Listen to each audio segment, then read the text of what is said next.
আমি গিয়ে কথা বলে বিয়েটা ভেঙে দিয়েছি। এভাবে আর কতদিন ফারিয়া? কয়েকদিন পর পর এক একটা ছেলের সাথে তুমি দেখা করতে আসো, আর প্রতিবারই তুমি আমাকেই নিয়ে আসো। তো আমি কি করব বলো? বাসা থেকে বিয়ে ঠিক করলে আমার তো কিছু করার নেই। আর আমি তো গিয়ে তাদের সাথে নাচতে নাচতে বিয়ে বসতেছি না। তোমাকে বিয়ে করবো বলে আমি তাদের সাথে বিয়েগুলো ভেঙে দিচ্ছি। তাই বলে প্রতিবার তাদের সাথে দেখা করতে তোমার ভালো লাগে? তুমি বাসায় বাবা মাকে নিষেধ করতে পারো না? আমার কিছু করার নেই। তুমি তো ভালো করেই জানো তারা আমাকে সরকারি চাকরিজীবী ছেলে ছাড়া বিয়ে দিবে না। আচ্ছা ঠিক আছে, যাও, আর বেশি সময় নিও না, তাড়াতাড়ি চলে এসো। আচ্ছা ঠিক আছে, তুমি ওয়েট করো। হ্যাঁ আপনি তো ফারিয়া, তাই না? হ্যাঁ, আপনি তাশরিফ? হ্যাঁ, বসেন। এক্সকিউজ মি, দুটা কোল্ড কফি। আপনি কি আমাকে ছবিতে দেখেননি? ছবি থেকে বাস্তবে মানুষ একটু অন্যরকমই লাগে। আমার তো আসলে বিশ্বাস করতে কষ্ট হচ্ছে যে আপনার সাথে আমার বিয়ে ঠিক হয়েছে। কিন্তু কেন বলুন তো? এর আগে যতগুলো ছেলে দেখা হয়েছিল তারা হয়তো এক একজন ভুঁড়িওয়ালা, না হলে টাক, বিভিন্ন ধরনের প্রবলেম। আপনি তো দেখছি পুরোই উল্টো। আমি অনার্সে পড়ি তো, আর হঠাৎ এইচএসসি পাশে একটা গভর্নমেন্ট জবের সার্কুলার পাই, সেখানে আবেদন করি, লাকিলি জবটা পেয়ে যাই। আমার মাও চাচ্ছে যে আমি খুব তাড়াতাড়ি বিয়ে করে ফেলি, কারণ আমার বাবা নেই তো। আর আমিও চাচ্ছি যে বিয়েটা করে খুব তাড়াতাড়ি মাকে সারপ্রাইজ দিই। ফারিয়া, যেভাবেই হোক এই বিয়েটা কিন্তু তোমাকে ভেঙে দিতেই হোক। একটা কথা বলবো, তোমার ছবি আমি যখন প্রথম দেখি তখনই আমি পছন্দ করে ফেলি, কিন্তু এখন দেখছি বাস্তবে তুমি ছবির থেকে অনেক বেশি সুন্দর। একটা মানুষের প্রতি দুইবার প্রেমে পড়ে গেলাম। ও সরি, তোমাকে তুমি করে বলেছি। না না, সমস্যা নেই, তুমি করে বলতে পারেন। আমার না একটা কথা ছিল, কিভাবে বলবো সেটাই বুঝতে পারছি না। কোনো সমস্যা নেই, তুমি বলে ফেলো, আমি তো তোমার জন্য এখানে বসে আছি। আমি আপনাকে বিয়েটা কি এক্ষুনি করতে চাচ্ছি না, 6 মাস পরে করতে চাচ্ছি আর কি। লেট হলে কি আপনার খুব প্রবলেম হয়ে যাবে? প্রবলেম হবে না, তোমাকে বিয়ে করার জন্য এতদিন অপেক্ষা করবো। আমি তো চাচ্ছি তোমাকে বিয়ে করে এখনই বাসায় নিয়ে যেতে। আমি চাচ্ছি 6 মাস পরে হোক বিয়েটা, প্লিজ। তোমার জন্য না হয় কয়েকটা দিন অপেক্ষাই করলাম, কিন্তু আমার একটা শর্ত আছে। কি শর্ত? আমার সাথে মাঝে মাঝে একটু ঘুরতে হবে, দেখা করতে হবে, কথা বলতে হবে। হ্যাঁ, সমস্যা নেই, আপনি আমার সাথে দেখা করবেন, আর যখন আপনার ইচ্ছা হবে কল করবেন, টেক্সট করবেন। Thank you so much. আচ্ছা, আমি তাহলে আজকে উঠি। এতক্ষণ হয়ে গেল, আসতেছে না কেন? এখনই চলে যাবেন? হ্যাঁ, রাত্রে কলে কথা হবে। আচ্ছা ঠিক আছে। এত সময় লাগলো যে? এর আগে তো এত সময় লাগেনি। কাহিনী কি? কাহিনী আবার কিসের? হুট করে তো আর কথা বলার মাঝখানে বিয়ে ভাঙার কথা বলা যায় না, সিচুয়েশন ক্রিয়েট করতে হয়। তাই বলে এতক্ষণ সময় নিয়ে কথা বলার কি আছে? বিয়েটা ভেঙে দিয়েছো তো? না, একটা বুদ্ধি করে 6 মাস টাইম নিয়েছি। এখানে সময় নেওয়ার কি আছে? তোমার না বিয়েটা ভেঙে দেওয়ার কথা ছিল, তাহলে তুমি আবার সময় নিলে কেন? এভাবে বারবার বিয়ে ভাঙানোর যে কত বড় ঝামেলা তুমি কি সেটা বুঝো? তাই আমি সময় নিয়েছি, যেন সামনের 6 মাস বাবা কোনো ছেলে দেখতে না পারে। এটা কোনো কাজ হলো ফারিয়া? এখন তো ছেলেটা বারবার তোমার সঙ্গে দেখা করতে চাইবে, ঘুরতে যেতে চাইবে। বললেই হবে নাকি? আর বাসায় এভাবে বারবার বিয়ের কথা ঘোরাতে আমার ভালো লাগে না। তুমি আমার সিচুয়েশন একটুও বুঝো না। তুমি রাগ করো না। আর দেখা করলে সমস্যাই বা কি? দেখাই তো করবে, সিনেমা তো দেখতে যাবো না। তোমার যা ইচ্ছা তুমি তাই কর, কিন্তু একটু সাবধানে থেকো। চলো এবার। চলো। এতদিনে যতগুলো আমরা ছেলে দেখেছি তার মধ্যে এই ছেলেটা একদম মনের মতো হয়েছে। এতদিন ওর বিয়েগুলো ভেঙে ভালোই হয়েছে নাকি? হ্যাঁ, এখন এরকম একটা সুন্দর ছেলে পাওয়া গেল। এই ছেলে তো আমাদের হাতে আছেই, তুমি পাশাপাশি আরো বেশ কিছু ছেলে দেখো। আমরা যদি এর থেকেও ভালো কোনো অপশন পেয়ে যাই তাহলে তো খুব ভালো হয়। তোমাদের সমস্যা কোথায় বলো তো? তোমরা এত ছেলে দেখে কি করবা? সরকারি চাকরিজীবী ছেলের গোডাউন দিবা? এই ছেলে যদি একটু সময় নিতে চাচ্ছে, তাহলে সমস্যা কোথায়? এতগুলো দিন অপেক্ষা করতে করতে ওই ছেলের মন যদি আবার ঘুরে যায় তখন? সেটা তখন দেখা যাবে। এই ছেলেকে যদি তোমাদের পছন্দই হয়েছে তাহলে একটু অপেক্ষা করো। ঠিক আছে, তাহলে সেটাই করি, অপেক্ষা করে দেখি কি হয়। এতক্ষণ লাগলো যে কলটা রিসিভ করতে? ফোন বিছানায় ছিল আর আমি বারান্দায় ছিলাম। তুমি কি এখনো আমার উপর রাগ করে আছো? কেন রাগ করবো কেন?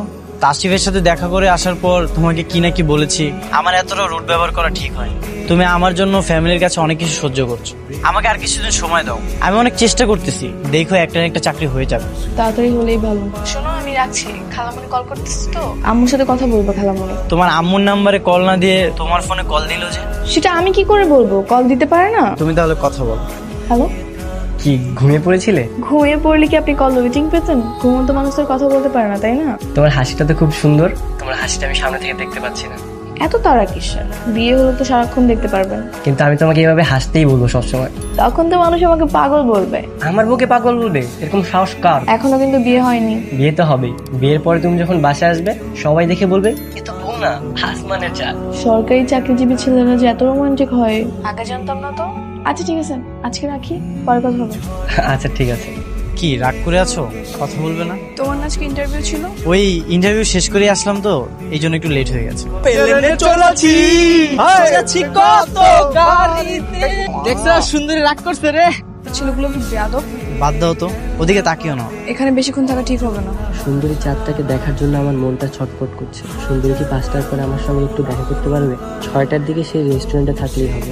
ফোনে কি করতেছো? না তেমন কিছু না, ওই আমার ফ্রেন্ড টেক্সট করছে তো ওটা রিপ্লাই করতেছি। ও আচ্ছা, আচ্ছা আমি তাহলে যাই। ঠিক আছে চলো, আমি তোমাকে পৌঁছে দিই। না না না, আমি একা যেতে পারবো, তুমি যাও। সরি একটু লেট হয়ে গেল। চাঁদকে এভাবে একা রেখে আপনি নিজে দেরি করলেন, এটা কি ঠিক হয়েছে? আমি অফিস থেকে বের হচ্ছিলাম, তখনই স্যার এসে আমাকে একটা কাজ ধরিয়ে দিয়ে গেল। সেটা ঠিক করতে করতে একটু লেট হয়ে গেল। আচ্ছা আমরা কিন্তু রাস্তায় কিংবা অন্য কোথাও বসতে পারতাম, রেস্টুরেন্টে কেন রাখলেন? কারণ আমি একটু কোলাহলমুক্ত পরিবেশ চাই। তোমার সঙ্গে দুটো মন খুলে কথা বলবো, তাই রেস্টুরেন্টে আসি। বাইরে তো জানোই কত উল্টাপাল্টা ছেলে পেলে থাকে, অনেক সময় তারা অনেক বিরক্ত করে, তাই বাইরে আমার ভালো লাগে না। তাই বলে কি রাস্তায় বের হবো না?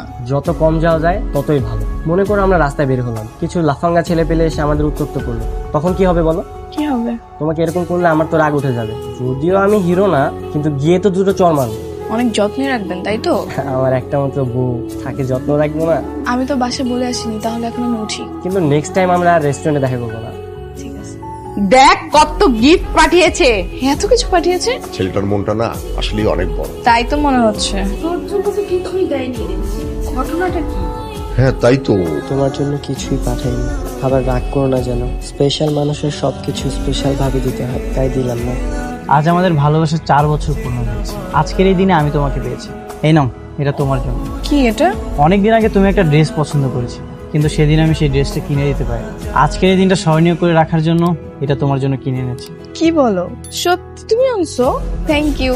আচ্ছা তুমি তো এখনো চাকরি পাওনি, তাহলে কিভাবে কিনলে? ভালোবাসা মানুষের জন্য কিছু করার ইচ্ছা তো সবারই থাকে, তাই না? আমি সত্যি অনেক খুশি। এখন আমার অনেক কিছু করার সামর্থ্য, কিন্তু যখন সামর্থ্য হবে তোমার সকল আবদার পূরণ করব। এত কিছু লাগবে না, তোমার শুধু একটা চাকরি হলেই হবে। আমার অনেক সৌভাগ্য তোমার মতো মেয়ের ভালোবাসা পেয়েছি। তোমার এই ভালোবাসা আমি সবসময় বুকের বাঁ পাশে পুষে রাখবো। আজকে আমাদের রিলেশনে 4 বছর পূর্ণ হয়েছে, আমার তো নিজেরই মনে নেই। তুমি মনে রেখেছো, আবার আমার জন্য গিফট আনছো। সবসময় এভাবে ভালোবেসে পাশে থাকো। কি ভাবছো? কই কিছু না, চলো উঠি। চলো। সবকিছু যদি ঠিকঠাক থাকে তাহলে আর দেরি করার দরকার কি? এই মাসের শেষের দিকেই তোদের বিয়ের কাজটা সেরে ফেলতে চাচ্ছি। এত তাড়াহুড়া করার কি আছে বাবা? ছেলে যেহেতু টাইম নিয়েছে, তাহলে শুধু শুধু তো প্রেশার দিচ্ছ কেন? এখানে প্রেসার দেওয়ার কি আছে? তোর বাবা জিজ্ঞেস করেছিল বিয়ে দিয়ে দেওয়াটা এখন দরকার, তখন তো তাসিফের মাই বলল। কি বলেছে? এই মাসেই বিয়ে? কাশিপের পরিবারের সবাই ভালো এবং ভদ্র। তোমরা যেটা ভালো মনে করো। এগুলো তুই কি বলছিস? আমরা যেটা ভালো মনে করি মানে? তুই নিজেও তো ছেলেটার সাথে দেখা করলি, কথা বললি, তোর নিজেরও তো ছেলেটাকে পছন্দ, তাহলে এখন সমস্যা কোথায়? আমি কি কিছু বলেছি আমার সমস্যা? তুই বিয়ের জন্য প্রস্তুতি নে, কেনাকাটার যা যা করার সব শুরু করে দে আস্তে আস্তে। সে কি তোমাকে এখানে আসতে বলেছে? সে অলরেডি অপেক্ষা করতেছে, তুমি থাকো, আমি গিয়ে কথা বলে আসি। সে কি তোমাকে ডেকেছে নাকি তুমি তাকে ডেকেছো? আমি ডেকেছি। তার সাথে দেখা করার তোমার কি দরকার? বিয়েটা বাবা মা মিলে এই মাসে আবার দিতে যাচ্ছে, এখন আমি তাকে ডেকেছি যেন কথা বলে তারিখটা পেছানো যায়। তাহলে চলো, আমিও তোমার সঙ্গে যাবো। তুমি কোথায় যাবা? কেন, আমি তোমার সাথে যেতে পারি না? তোমাকে দেখলে আবার অনেক কিছু মনে করতে পারে। তুমি এখানে থাকো, আমি যাচ্ছি। মনে করার কি আছে? তাকে তুমি আমার কথা বলোনি, আর সে কি কিছু জানে না? তোমার কথা আমি তাকে কিভাবে বলবো? আজব তো। সে কিছু জানে না মানে? আশ্চর্য, তুমি তাকে এখনো বলোনি তোমার একটা বয়ফ্রেন্ড আছে, তোমার একটা ভালোবাসার মানুষ আছে? এখন এই কথাটা তুমি তাকে বলোনি? তোমার মাথায় কি কোনো বুদ্ধি নাই? আমি তাকে কিভাবে বলবো যে আমার বয়ফ্রেন্ড আছে? তুমি কি তাকে বিয়ে করতে চাও? আমি তাকে বিয়ে করার জন্য ঝুলিয়ে রেখেছি, সময় নিয়েছি তার থেকে। এখন যদি সেখানে গিয়ে আমি বলি যে আমার বয়ফ্রেন্ড আছে, তখন কি সে থাকবে? তখন আমার বাবা মা কি করবে? আমাকে নিয়ে আরেক জায়গায় বিয়ে দিবে। কিন্তু তাই বলে কিছু না, তুমি থাকো, আমি যাচ্ছি। আর কল দিতে হবে না, চলে আসছি। তুমি চলে আসছো? আমি তোমার জন্য ওয়েট করতেছিলাম, কখন তুমি আসবে। আমি কিন্তু আপনার উপর একটা কারণে খুব রেগে আছি। কেন বলো তো? আমি তো এমন কিছু করিনি এখনো যে তুমি আমার উপর রাগ করবে। আপনাকে আমি বলেছিলাম বিয়েটা পেছাতে, কিন্তু আপনি কি করলেন? আবার বিয়েটা এই মাসে ঠিক করেছেন। আমি তো কিছু বলিনি, আমি তো বরং বলেছি বিয়েটা পরেই করব, কিন্তু তোমার মা বাবাই তো আমার মার সঙ্গে কথা বলবে। তাতেই বিয়ে করতে হবে? আমি তো ভেবেছিলাম যে তুমি এখনই বিয়ে করতে রাজি আছো, তাই আর মাকে ওইভাবে জিজ্ঞেস করি। কিন্তু এখন তো আমাকে বাসা থেকে আবার বিয়ের জন্য প্রেশার দিচ্ছে। আমি আজই বাসায় গিয়ে কথা বলে সবকিছু পিছিয়ে দিচ্ছি। তোমার গুরুত্ব তো সবচেয়ে বেশি, তুমি যা বলবে আমি তাই করবো। ঠিক আছে, থ্যাংক ইউ আপনাকে। একটা প্রশ্ন করি, হ্যাঁ করেন। তুমি এখন বিয়ে করতে চাচ্ছ না কেন? তেমন তো কোনো সমস্যা না, আসলে আমি একটু টাইম নিতে চাচ্ছি আর কি। বেশি দিন তো না, সামনের 5 মাস হলেই হবে। কোনো সমস্যা নেই। আমি তাহলে উঠি। ওকে। তো সে কি বললো? বললো 6 মাস পরে বিয়ে। দেখো ফারিয়া, আমার কিন্তু এসব ভালো লাগতেছে না। ভালো লাগতেছে না মানে? তুমি তাকে রিজেক্ট করে দাও, তাকে তুমি বলো তোমার বয়ফ্রেন্ড আছে, তুমি এই বিয়ে করতে পারবে না। তখন গিয়ে আরেকটা পাত্র দেখা হবে, আমি গিয়ে সেই পাত্রের সঙ্গে আবার দেখা করব, আবার তোমার জন্য আমি সেই পাত্রের সঙ্গে বিয়ে ভাঙবো, তাই না? কিন্তু আমি এগুলো সহ্য করতে পারতেছি না। আর যদি তুমি না বলতে পারো তাহলে আমিই যাচ্ছি। এত বেশি বোঝো কেন তুমি? তুমি যদি আমার জায়গায় থাকতো তাহলে তুমি বুঝতে আমি কি ফেস করতেছি। আমি তোমার জন্য সবকিছু করতেছি আর তুমি শুধু নিজের স্বার্থ দেখতেছো, তাই না? তো আমি কি করব? তোমার আর কিচ্ছু করতে হবে না, আমি যাচ্ছি। এতবার তোমাকে আমি কল দিতেছি, বারবার তোমার কল শুধু ওয়েটিং বলতেছে। তো তুমি তো বুঝতেই পারতেছো আমি কারোর সাথে কথা বলতেছি, তাই না? কথা বলা শেষ হলে তো আমি ফোনটা ব্যাক করব। কার সঙ্গে কথা বলতেছো তুমি? যার সঙ্গেই কথা বলি, আমি কথা বলতে পারি না? তোমাকে তো আমি প্রায়োরিটি দিচ্ছি। তুমি না কেমন জানি চেঞ্জ হয়ে গেছো, তোমার মধ্যে একটা অদ্ভুত পরিবর্তন এসেছে। তোমার কিছু কথা না আমার বুকের মধ্যে অনেক কষ্ট সৃষ্টি করে। তুমি হয়তো বোঝো না, একবার আমার কষ্টটা বোঝার চেষ্টা করো। তো আমি আর কি করব বলো? তোমার জন্য যতই করি কিন্তু তোমার মন ভরে না। ফারিয়া, শাড়িটাতে আমাকে কেমন লাগছে? সুন্দর লাগতেছে মা, নতুন শাড়ি। আরে ওই দিন তাশরিফ দিল না ওই শাড়িটা, তোর বাবাকেও বলেছি আজকে পাঞ্জাবিটা পরতে। আচ্ছা ঠিক আছে, তুমি এখন যাও, আমি আসতেছি। যাও। কার সাথে কথা বলছিলি? তাশরিফের সাথে? হ্যাঁ, ওর সাথে কথা বলছি। তুমি যাও না, যাও। সেই ছেলে তোমার বাবা মাকে গিফট করতেছে আর তোমার বাবা মা সেগুলো পরে তোমাকে দেখাচ্ছে। তো কি হয়েছে? এত কিছু হয়ে যাচ্ছে আর আমি কিছুই জানি না। আমাকে কিছুই বলো না তুমি। কি যন্ত্রণার মধ্যে পড়লাম। আচ্ছা তুমি কি বুঝতেছো না ওর সাথে আমার বিয়ে ঠিক হয়েছে, তো ও গিফট করবে না? কাল তুমি আমার সঙ্গে দেখা করো, ফোনে ঝগড়া করে কি হবে? ঠিক আছে, রাখো। তলে তলে এত কিছু, তুমি কি ভেবেছো আমি কিছুই জানবো না? এত কিছু মানে? এত মেসেজ, এত কল, আর আমাকে বলো যে আমি তার সাথে শুধু কথা বলে বিয়ে পেছানোর জন্য। বিয়ের কথা তো আগেও বলেছি, এখনো বলছি। আজ রাতে তোমাকে নিয়ে বাইরে কোথাও ডিনার করতে চাই। আমি তোমাকে অনেক ভালোবাসি, কিন্তু তুমি যে আমার সাথে এমনটা করবে আমি কখনোই ভালো। সবসময় ভালো থেকো, আমি এটাই চাই। মানে?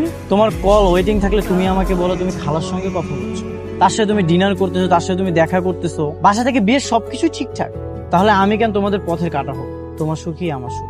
আসি। হ্যালো, কে? কংগ্রাচুলেশন মিস্টার পিয়াস, নতুন চাকরির জন্য সুস্বাগত। থ্যাংক ইউ সো মাচ, কিন্তু আপনাকে ঠিক চিনতে পারলাম না। আপনি আমাকে ভালো করে চিনেন, আমি তাশরিফ। আমার কারণেই আপনারা ফারিয়ার দীর্ঘ 4 বছরের রিলেশন ব্রেকআপ হয়েছিল। ও আচ্ছা, আপনি? হ্যাঁ, আমি আপনার খোঁজ খবর সবসময় রাখতাম। এই দিনটার জন্য আমি অপেক্ষা করছিলাম যে কবে আপনার চাকরিটা হবে, আর আমি আগে থেকেই প্ল্যান করেছিলাম যে আপনার চাকরিটা হওয়া মাত্রই আমি আপনাকে কল দিব। কেন? সব কথা কি ফোনেই বলবো? একটা কাজ করি, কালকে আপনার অফিস শেষে আমরা দেখা করতে পারি। হ্যাঁ, শিওর। আমি কিন্তু আসছি, আর আমার সাথে কিন্তু আমার স্ত্রীও আসছে। ঠিক আছে, কোনো সমস্যা নেই। আচ্ছা, তাহলে কালকে দেখা হচ্ছে। আজ তোমাকে আমি দেখিয়ে দেবো যে আমাকে ছেড়ে গিয়ে তুমি কত বড় ভুল করেছো।